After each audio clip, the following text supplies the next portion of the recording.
Tehelka news આવી છે અગત્યના સમાચાર. અંકલેશ્વરમાં આગ ભભૂકી. ઇન્ફોટેમ ગણેશ ઇન્ડસ્ટ્રીઝમાં આગ ફાટી નીકળતા દોડધામ.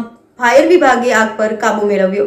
અંકલેશ્વર ઔદ્યોગિક વસાહતમાં ફરી એકવાર આગનો બનાવ બન્યો હતો. અંકલેશ્વર જેડીસીમાં આવેલી ઇન્ફોટેમ ગણેશ ઇન્ડસ્ટ્રીઝમાં આગ ફાટી નીકળતા દોડધામ મચી જવા પામી હતી. સદનસીબે બનાવમાં કોઈ જાનહાનિ થઈ ન હતી. અંકલેશ્વર જીઆઈડીસીમાં આવેલ ઇન્ડોકેમ ગણેશ ઇન્ડસ્ટ્રીઝમાં આજ રોજ સવારના સમયે અચાનક આગ ફાટી નીકળી હતી. આગ ફાટી નીકળતા દોડધામ મચી જવા પામી હતી.